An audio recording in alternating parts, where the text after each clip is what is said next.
It's a new year and anything is possible. I absolutely love new beginnings, and 2024 can be the perfect time to start prioritizing your fitness. Hey there, I'm Ashley, mom of 4 and creator of Reps and Redemption. Join me as I share my passion for health education, explore all things fitness and nutrition, plus share a little faith-filled homemaking along the way. If you're a mom ready to build strength and live a life of epic redemption, this podcast is for you. Let's get after it.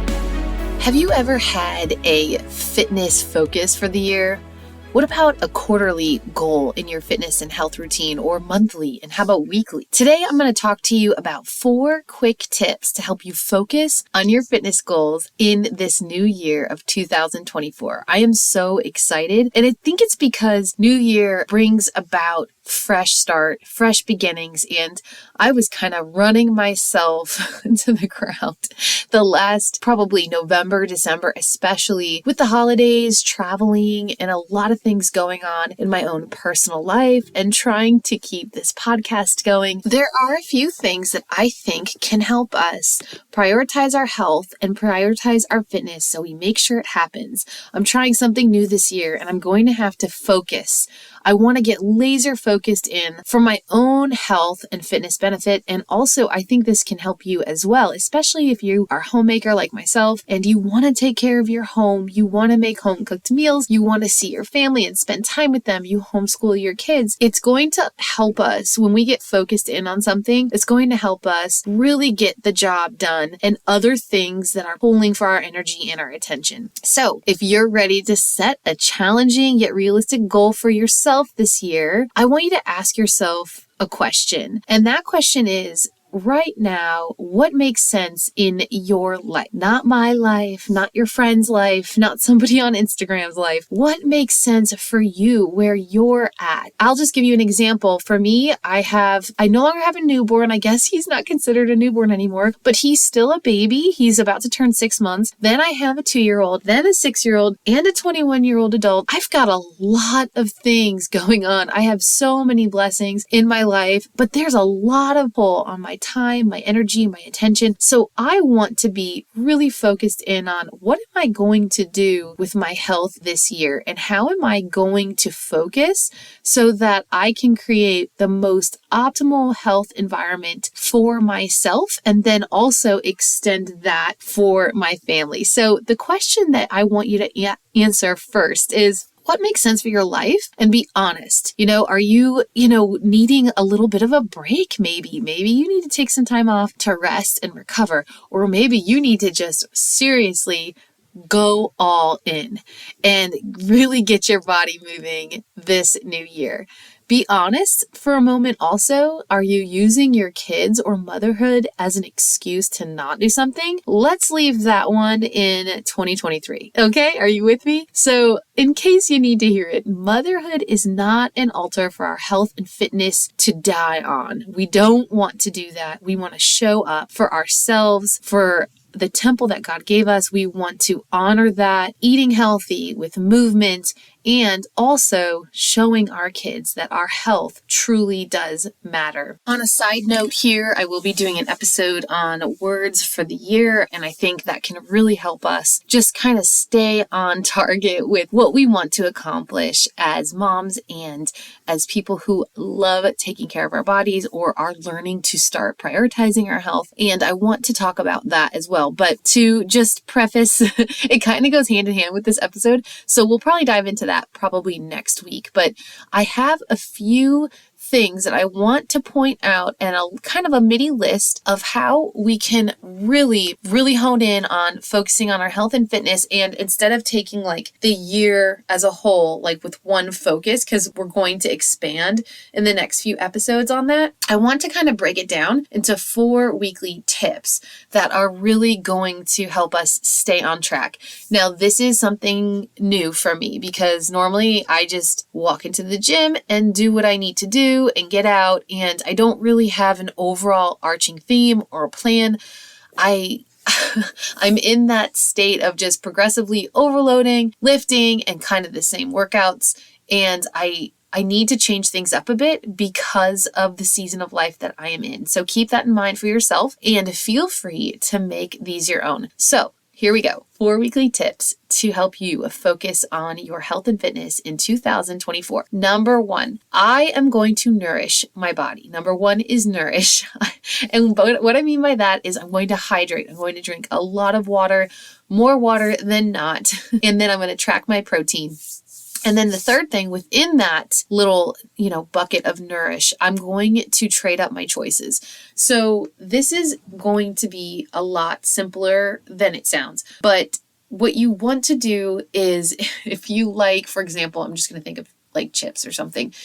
Chips. There is a podcast I just heard about this doctor. I can't remember his name. I need to look it up because I really love this perspective, but I was listening to this podcast interview on Simple Farmhouse. I love her. And one of the women she was interviewing was talking about this doctor who said you can eat whatever you want as long as you can make it yourself. So if you don't want to go that far and you're not quite there yet, that's okay. I love that. And that is kind of what I'm going to focus on. But I'm going to give you an example. Let's say you love Doritos, right? There are better ingredient chips out there. So what you can do is there are organic Doritos. Now, I'm not saying those are great or perfect or that chips are a highly nutritious food because they are not.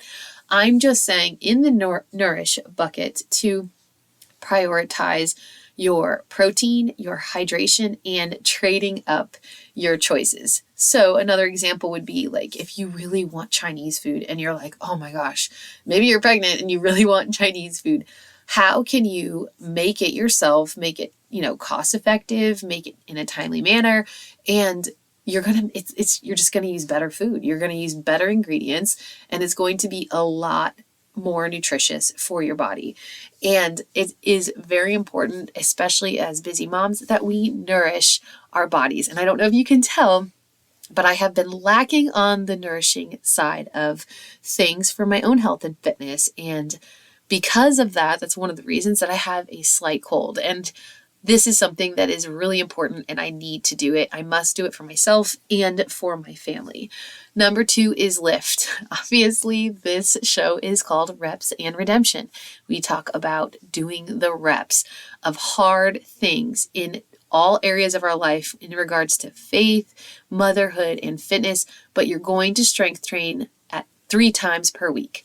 And the reason why I have a reason for only 3 times per week, but I've realized over the last several years after really looking back and seeing, different seasons and kind of looking through my old journals when I was doing that and kind of where I am right now with strength training. I know without a shadow of a doubt, I can lift weights 3 times per week.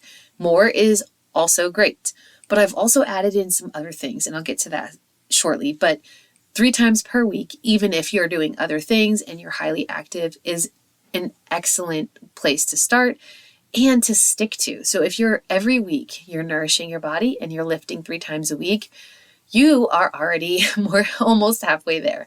Number 3, this kind of goes with number 2, but it's new. Add something new into your workout routine and keep it consistent so you can measure your progress. This is why I say lift, strength train 3 times per week, because there's a lot you can do there. You can do a lot of breakdowns. I've talked about that in a couple other episodes. We can go over that again. If you're interested, please email me. But number 3, you're going to add something new. This is going to really get you going. It's going to excite you. And I'm going to give you an example. But you could try, I did a whole podcast on why I love the Stairmaster. It was short and sweet, but let's say you never ever do the Stairmaster. You're just like, no way. But you go to the gym and you want to do something new, and let's start there. Why don't you start with 5 minutes, or maybe you can start at 10 minutes, and you're going to see over time that you can go longer and faster, and like the levels change, and you can do more than you ever thought you could. If you add something new and you keep it consistent, you can measure your progress over time. You can put it in a notepad on your phone. You can journal it down really quick, or if you're just like a mental junkie with keeping track lists in your head and that doesn't stress you out, you can go ahead and do that. But it's going to give you something to look forward to. And also, you can try a different sport. You can do spin class, or you can add a class in if your gym offers classes like spin or yoga or Pilates. For me, again, I said before, like I added in jujitsu a couple months ago, and now I am just undeniably hooked. And I need to do a little bit more on this because I could talk about jujitsu even though I know nothing about jujitsu. I love it so much so that I train jujitsu at minimum 4 times per week. And this is the season that I'm in, but I also have a few things set up so I can successfully train this incredible sport. And I just love it. I am willing to trade out a little bit of extra heavier lifting days because I used to lift 4 to 6 days a week heavy progressively. And now because I've added in this new thing, I really want to be careful because of number 5, and we'll get there in a minute. Number 4 is a challenge. So what does this look like for you? This might be in with number 3 with adding something new, but you can still add something new and it's not super challenging. So what I mean by a challenge, and what does this look like? Is this like a daily thing for you? Is doing the Stairmaster for 10 minutes a day, or whenever you make it to the gym, you're 3 or 4 times a week? Is that a challenge? And this could look like a 5K race that you're going to build up to and do a 5K or a 10K. Is it a Spartan run? Is it, for me, in my case, my challenge is I'm pretty sure I'm going to do a jiu-jitsu competition, which, oh my gosh, like, you couldn't have told me that 2 years ago that I would be interested in competing in a martial arts competition, but I'm looking forward to it. And this is going to give your health and fitness something to look forward to, as well as your mental outlook. And it's something to kind of train for. And it's going to actually help you with nourishment, because if you are doing the, lifting, adding something new and being challenged in your physical fitness, you're going to lean towards eating better because you don't really have a choice. If I had jujitsu this morning at 6 a.m. I'm not going to eat crazy stuff the night before or even eat before the class because it's really that early. And there's a lot of things that change when you add in challenges. And as far as for me, I'm thinking, I haven't done a 5K in a while. I'm thinking of something like that as well.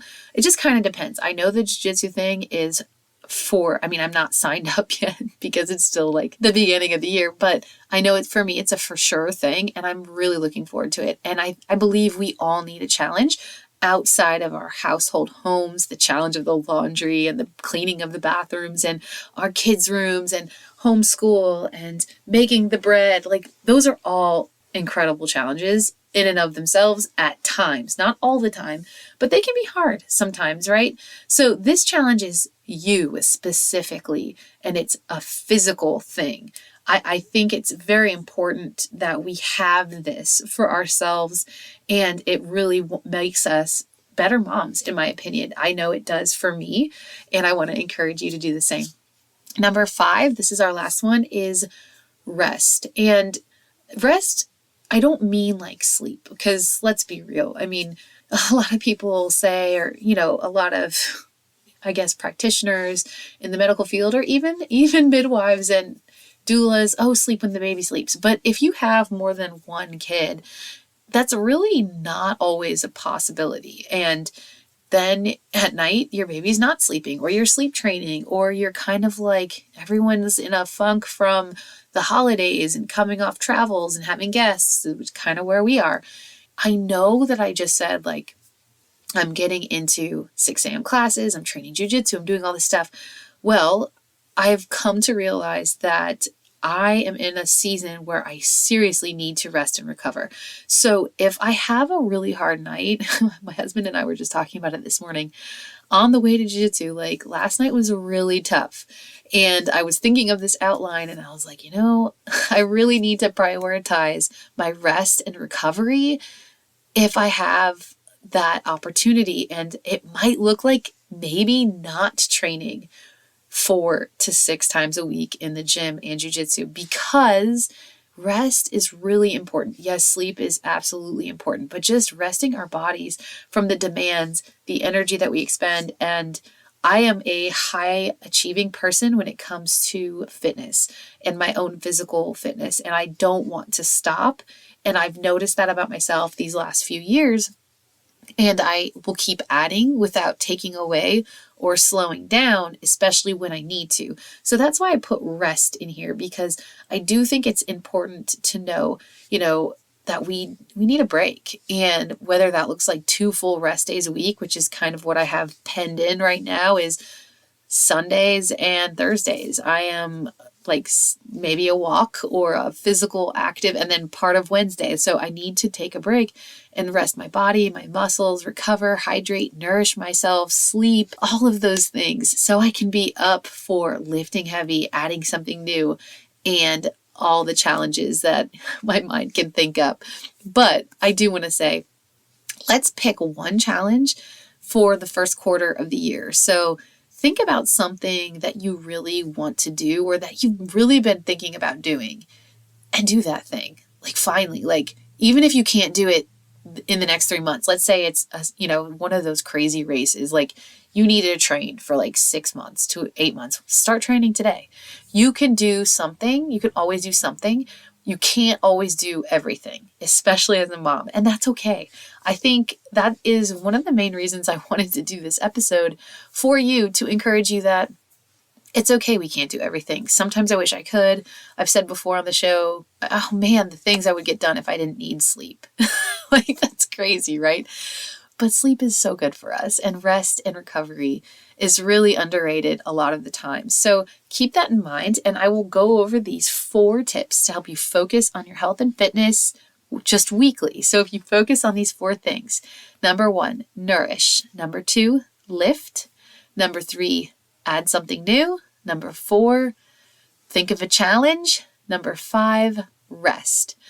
So go over those in your week. And when it comes to adding something new, that can happen right away. And then your challenge can kind of mold and take shape as you think about it throughout the day, while you're washing dishes, while you're putting the kids to bed, and you guys are talking. Maybe they give you an idea of something that would be really cool for mom to do. Keep me posted. I would love to hear from you. Remember, I have a SpeakPipe. I will leave the link in the show notes. Here is to an awesome, healthy, fit new year. If this episode inspired you, will you share with a friend? Remember, this podcast offers health education tips and holistic insights. Please consult healthcare professionals for personalized advice. Until next time, Mama, be bold and live well.